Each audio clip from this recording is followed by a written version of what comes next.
and welcome to Radnor Studio 21, mainline public access television located right here in the heart of the Wayne Business District. I'm Megan Gummel, and this is True Stories. Today, my guest, Michael Roche, is a Radnor resident, a father, a husband, a musician, a writer, a composer, a playwright, and today I'm lucky enough to also have him as my guest. Hey, how are you? Welcome, Michael. Thanks for having me. Thank you so much for coming in. Pleasure. We've known each other for a while. We Yeah. both have children here in the Radnor School District. And I wanted to have you on because the purpose of my show is to bring community members together to share, whether it's their expertise, especially their personal story, and to be able to connect with other members of the community. Right. And I think the one thing, I think we're more alike than we are different, but the one thing I'm convinced that does bring us all together is the arts and the music and musicals and film, and you have a hand in all that. You're also, I think I left out comedian. Well, I experimented with comedy because I actually was teaching sketch comedy class, and I'm like, well, I want to try stand up. Oh, and teacher, Philadelphia teacher. Yeah, so I actually, my son and I both went to a stand up class. He actually went very far. Yeah, you can see his material Dylan? all over Dylan. All Yes, over I was YouTube. just watching him. I'm very impressed. I think he had like 6,000 or 7,000 views on one of his little 14 years old and when his he has got like up there. 7 million now. But That's so amazing. But it's all storytelling. You know, it's like you tell your story, you tell your experience. Yeah. I mean, like my goal, whether it's creating my stuff or helping the students or my kids, is what's your truth? What can you take from your experience, and how can you put that out? And whether it's a musical or comedy, people want to be entertained. Yes. Nobody wants to be preached at. So how do you tell your story using comedy or music or song? I mean, you hear the radio all the time. Exactly. People are telling their stories through their songs. Yes. And so what I like to do is, when I was writing this musical, I took an idea, and it's been like, I think, going on the third year. And it's funny because last year I thought I had my story, and last summer I had about 90 pages, and I threw out 75 pages. All right, let's step back. I didn't like it. We're going to talk about Monster the Musical. Okay. But tell me a little bit about yourself. You're clearly a musician, and you're a Adequate. teacher. Yes, you're a teacher at a Philadelphia charter school. Quaker School. Quaker School. It's called William Penn Charter School, yeah, because it was actually the school that William Penn Charter founded. So tell me, when did the arts... For me, start? Yeah, for you start. And when did you know this was your career, not just a hobby? I know it kind of can be a hobby, but you've made a living at it. Yeah, so my dad taught English and Shakespeare and directed all the plays for since the 70s, since I was born. Oh, wow. And I had 5 brothers. There's 5 brothers in my family. I had 4 brothers. And we have been going to theater, whether it's his school or to Broadway or local community theater, since we were wearing diapers. So you learn what you live. Yeah. So, and then that translates to years later. I went to school for musical theater. Then I went to Villanova later and got my master's there. Were you raised in the area? I was raised in the Levittown area. Okay. Yep. And then went to D.C. and New York. And then you ended up at Villanova for school? Yep. Okay. And that's where I met my wife also, so it's great. Oh, Barbie. Yep. Yeah, so so always been in the arts, always dabbling in something new. I always like to have a project.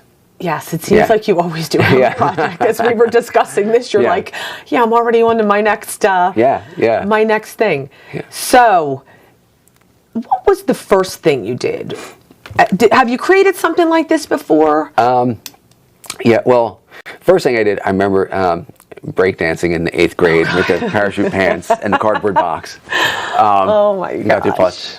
No, but the first thing that really stood out that I created on my own was when we went to Villanova. I wrote a play called Arnold Dingelmeyer for a class, which is a comedy about a guy that wants to ask this girl to prom and thinks he accidentally killed her, but she's a narcoleptic, so keeps falling asleep in different locations, and he can't find the body. So I started with that, and then my friend and I created a YouTube channel, and we started doing sketch comedy and putting stuff on there. And then we had 4 kids throughout the course of this, so time kind of slows down, not as creative, and now that they're getting older and they're starting to get into the arts and creating their own music and creating their own sketch comedy and their YouTube channels. All your children, and it's so organic too for you. Was it as organic? You were immersed in it, especially something like Shakespeare. That's kind of deep.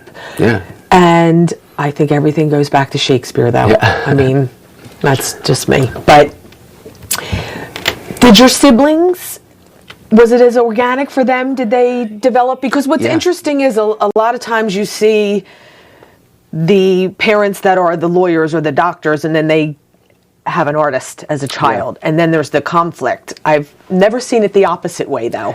Yeah. Where the artist gives birth to...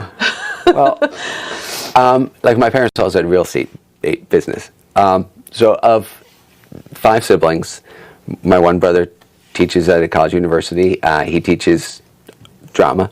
I have another brother who teaches English across the hall from my dad at another school. And they do the debate teams, which is also public speaking. And I have another brother that's in business because he wants to make money.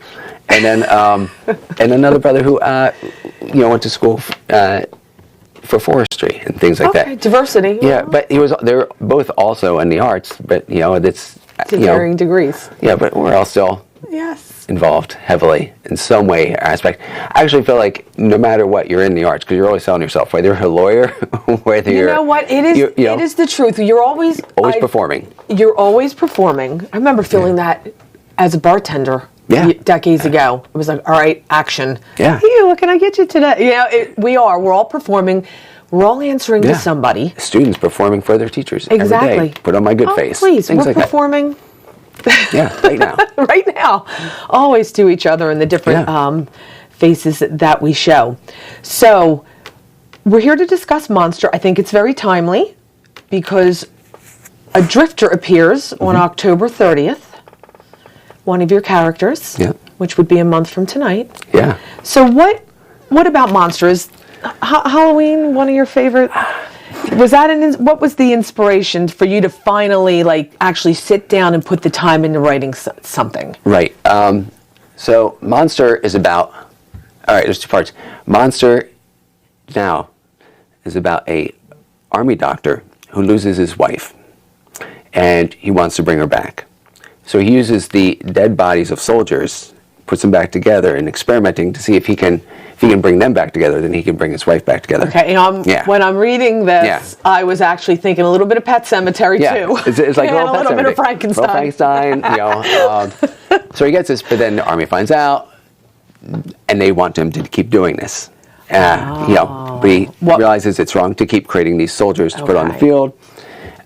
He realizes it's wrong. He goes into hiding. 10 years later, he and his daughter are in a bar. Across the street is an old lady whose son never came back from the war, and the sheriff who doesn't like drifters. And then all of a sudden, this drifter comes into town.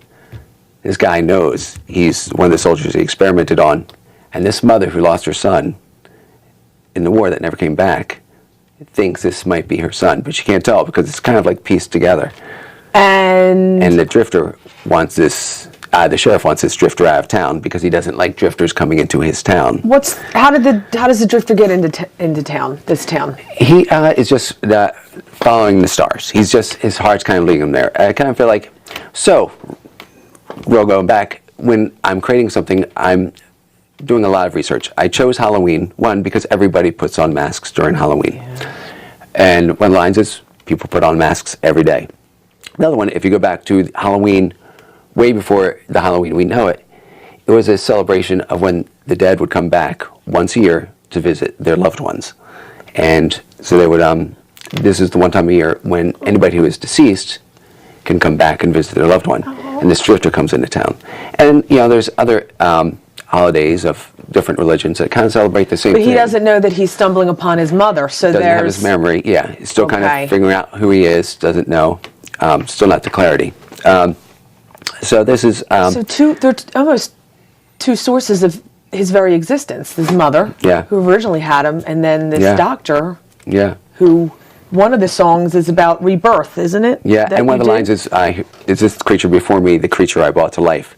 She sings it, and then he sings it, because they've kind of both created this creature. You know, sometimes it's a baby, you know, little creature, and sometimes it's this monster. Okay. Depending on, and it's funny because one of the things I teach my classes, because we talk about films from the earliest time to today, and you know, just the way things have changed over time, the isms, and every playwright or every author, anything, will encode their music, their speech, their play, their songs with what they believe. But then everybody here is also going to decode it differently based on what they believe. What they believe, and you don't Yeah. even know it. There's so much subconsciousness Yeah. within us that we don't even, Yeah. the biases that lurk within. Yeah. So I wrote something that I would love, and somebody might be like, oh, that's horrible. That's not what I was raised to believe. You know? And it's like, again, it comes down to what were you raised to believe? Exactly, and not that that's necessary a black or white or Yeah. wrong or right. Yeah. It's all that. And it's funny you say wrong or right, because when I teach my students, I'm like, there's really no right or wrong, but there's appropriate and inappropriate. Yes. Because what's right to one person might be wrong to another. Again, based on how you were raised. It could be women not having the right to vote many years ago. It's You know, on it was such a wrong. culture thing, and Yeah. I'm actually taking a couple Civil rights. communications classes at college right now, and I'm actually overwhelmed with, and I don't know whether, as you as an artist or myself, even with the show or anything writing that I do, I always like to set forth the intention. Is Yeah. if my intention is well-meaning, Yeah. you know, it is going to filter up through all my beliefs and my experiences. But if I have good intentions and the idea is to put people into different Yeah. perspectives, but we don't even know we have these, and there are so many. For instance, when I was I was taking an HR class at Villanova, and my professor gave this example where my HR professor, he's the VP of HR at Villanova, and he's been there for years, and he had an employee that, and being in HR, healthcare, this employee was notified, oh, your current healthcare was terminated, and he got all upset, went to the head of HR, because in his country, terminated means dead. Yeah. And now I'm learning of other examples, and I'm thinking, how on earth can I be aware? I want to be inclusive. I don't want to necessarily be offensive. I want to understand what you believe. It's not right or wrong, but there are so many nuances to that. Yeah. So explain to me what the isms are that you teach. Oh, Or well. what else you teach. Well, real quick, for the isms class, we'll go through films. We'll talk about, on film, the way gender is treated, people's sexual preferences, people who are in handicapped, age, Okay. you know, Latinos, Black, anything that we'll touch on each week. And it's funny because each time I have the class every semester, depending on who's in the class, will kind of dictate what the class is looking like. And you said something about truth, which is funny because everybody's like, well, we need the truth. And one of the things I try to explain to them, for me, my truth is just facts mixed with opinion. And I go to the court of law. You know, you're finding the truth, but you've got a plaintiff and a defendant, both with their idea of the truth, trying to come to a common meaning. So it's like, what is the truth? Or can the truth sit neutral and somebody can think the truth is wrong and Yeah. the truth is right, or only because of the way it's applied in their life? Yeah. So Right? it's like, it's really weird. And then you mentioned something about, you know, comedy, you know, like, and it's funny, but comedy is, Lorne Michaels, I love SNL, had said one time, comedy is just complaining with charm. Yes. Like the Daily Show and things like that. So if you actually listen to a lot of the really good It lands comedians, a lot like softer, Colbert, doesn't it? Yeah, people want to be entertained. Nobody wants to be preached at. No. They want to be entertained. So They for want to me- draw their own conclusions. Yeah, yeah. They don't want to be told what to do. They want to, No. you know, so that's like writing this musical. I was trying to encode it with my beliefs, my ideas, and a lot of it's based on, again, the music. A year ago, we did a reading, and I was like, "Oh, this is boring." You know, it was terrible. I'm not lying. It was horrible. Not as bad as I'm saying. But then I realized, oh, I got to create an album. You know, what are songs that I would listen to? And so then put this story away and just start creating an album of music. So like, again, a lot of the music that I was writing, I threw out, and I had to find melodies and stuff like that. And then the words that I'm using, I'm actually kind of like drawing upon from different events that are happening. There's a song that the character Amy sings called Silent No More. Yeah. And I was heavily influenced by the Me Too movement. There's a song called Just Like You, which was actually kind of like about the drifter, who, for me, is representing immigrants or people of the LGBTQ community or something like that. And they are the sheriff is your typical, you're different, you're an outsider, wait a minute, and then we're jumping to... In our human nature, is it self-preservation that we jump to being guarded and thinking you're bad because different is bad, unknown is bad? Yeah, and I think we're taught that from an early age. Right. You know, doesn't look like me. And you do have to have judgment, good judgment, but you also have to be open to other people's experiences. You know, and it's funny because, you know, it's something, unfortunately, I think will always be relevant. You know, you can do something that's pop culture-y and it's going to affect that year, that time, or you can create something that's happened 50 years ago and you're hoping that it ends today, but you know it might be around for another 50 years. Does it all come back around? It just seems like everything is a loop, and we think, why can't we learn history? We'll keep repeating it if we don't learn from it. But we learn through experience. So is it every generation has to learn it, has to live it to learn it? Because let's face it, if we could learn by lecture, our kids would be doing everything we asked them to do. Well, I always say you can read about learning how to throw a baseball, but you can't throw a baseball until you actually throw a baseball. Yes. And you have to kind of go through those experiences. There's a show out right now called Hadestown, and one of the songs is Why We Built the Wall, and Hades is saying, this is why we built the wall. And somebody said, well, that's relevant for today, thinking that the person wrote this here, but no, the person wrote it 15 years ago. And that can apply to the Great Wall of China, that can apply to the Berlin Wall, that can apply to the wall that wants to be built now, or the wall that's going to be built 30 years from now, that somebody's going to want to put up. It's the representation of separation, and separation has existed and probably will go on. So when I'm creating something, whether it's stand-up comedy, whether it's you know, a song, whether it's a play, I kind of go for the human element, but I'll disguise it with. So I did do stand-up for a little bit. I got a good, nice 5-minute set. You did. That's the one I liked. That was funny. Yeah, and the line is, I'm the father of 4, which means I've mastered the art of lying. If I become any better at lying, I'd be president of the United States of America. Yeah. And, you know, people always get the, ooh, you know, but it's true. It's true. You know, and again, some people would say, well, that applies to today's president. Somebody says, well, that applies to the last president. Right. To the last president. And you know what? And whether you support him or not, can we get real? We cannot deny that that's a fact. So, and again, that's a joke that could have been written with Nixon. It could have been written with Reagan or Clinton or somebody else. But those are the jokes, and those are the kind of timeless songs and human storytelling that I think the good stories that last forever are the ones that come from your heart and that are human. Authentic, yes. Through authentic human experiences. Yeah, I totally agree with you. So, what's your plan for the musical? Are you still writing? You have your characters down. You have 1, 2, 3, 4, 5, 6 songs? You have more songs than the 6? So, I was going to begin this. I have, basically, there are about 20 songs. 20 songs, including some reprises and things like that. And right now what I'm doing is, if I have 100% of the songs written, I'd say 80% of them are finished. And right now I'm going back and rewriting because I gave you the script. Since I last gave you the script like 2 weeks ago, I've cut out 10 pages. Okay.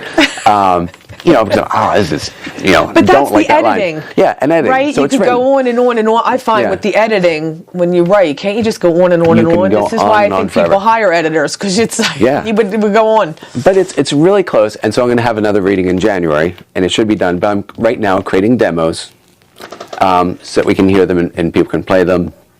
And I'm actually putting them on a lot of the songs on YouTube so people can start to hear them. You do. Your Facebook page, you can find them. Yep. Monster the Musical. Monster the Musical. Yes. And tell me that I was going through this song. What if this is heaven? Tell me how that applies. Oh. Because I don't want to get into a religious discussion or too deep of a political, but Yeah. to me, everything's within. Devils and gods, they are you and I. Yeah. Heaven and hell is inside. I think your song, Heaven on Earth. And basically, my brother Chris and I were writing a story before, and I'd written that song for that show, which didn't go anywhere, you know. So I really liked the song, and I took it. And people are always saying, things are going to be better when you die. Not really. But when you pass away and go to the next level. But the character, the lead character, who's a scientist, is like, there is no heaven. This is it. Yeah. And I think a lot of times people are always waiting for something better instead of just... We're outside. Yeah. It's that in the moment. We talk about that all the time, but what does that really mean? And it's just like we go outside of ourselves to relieve the anxiety. Yeah. Drugs, alcohol, sex. Yeah. I mean, look what's going on.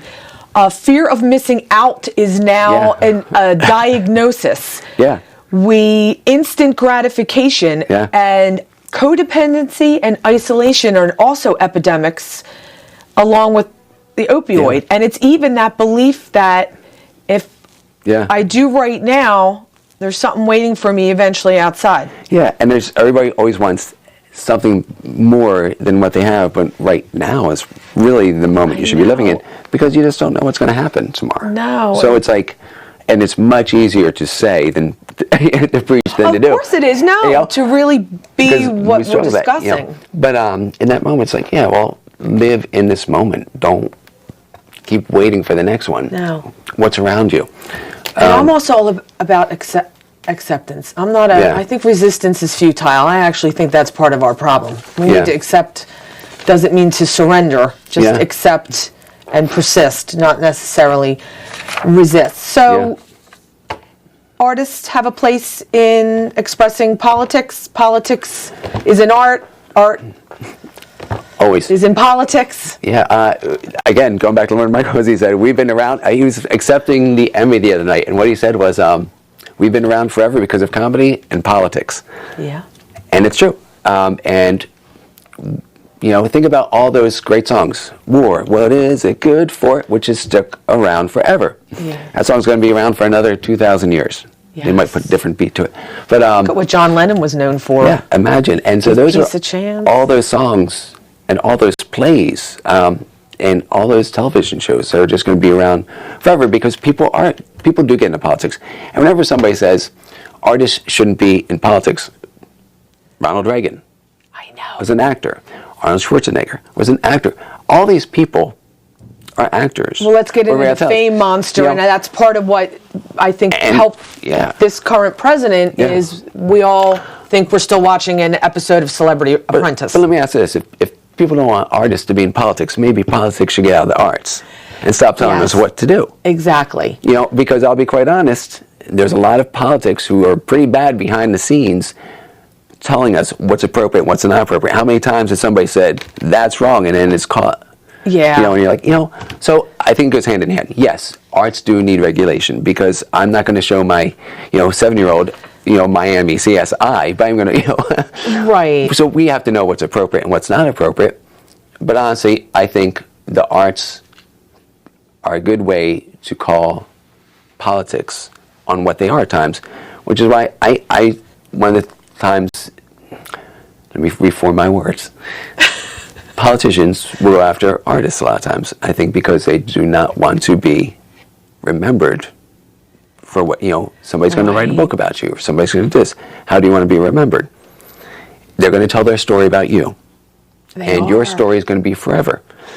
They say the people who write the textbooks and tell their story are the victors. It's true, and I don't want to speak for all artists, but all artists seem to fall on a more all-inclusive, I think, because...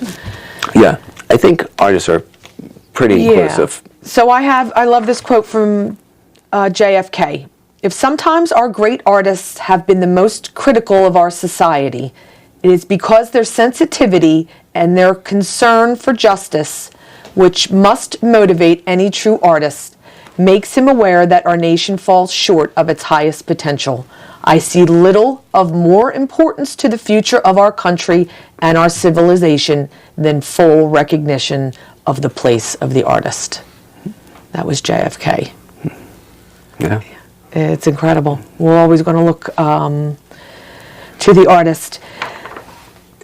So, we touched a little bit about, we're going to be wrapping up here soon, but I'm curious how technology you feel. Do you think art is a trade, or we're back to almost full circle to where with artificial intelligence and technology coming in, it's now everything's going to be automated.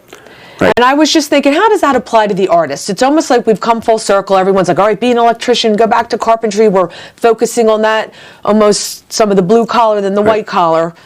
How do you feel that the artist falls into that on a more futuristic? I think technology is great because everybody has access to it, and I think technology is terrible because everybody has access to it. Okay, the double-edged sword. Yeah, so if you can use the technology as a tool, it's wonderful. Like iMovie, GarageBand, it's wonderful to learn how to use those things to create the art. Or Finale, like I do not know how to play the piano that well, so I got a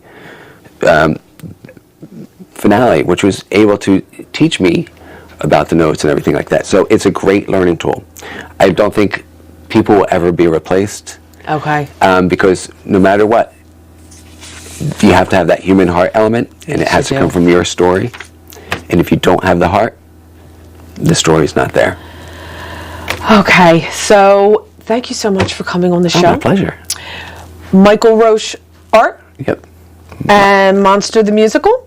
Yep. And I just want to end, we're talking about poets and the great Walt Whitman. I think of the late Robin Williams in the Dead Poets Society, and the poem by Walt Whitman asking why the arts, and it is that you are here, that life exists, and identity, that the powerful play goes on, and you may contribute a verse. Thank you for sharing your verse with us, or your current verse. And I encourage everyone to share their verse with us. And if you are interested in being a guest on True Stories, I would love to hear your story. I want to thank Michael Roche, our guest today. I want to thank Radnor Studio 21 for allowing us this venue to produce this segment. And to all the viewers, I'm Megan Gummel. This is True Stories, and I look forward to seeing you again.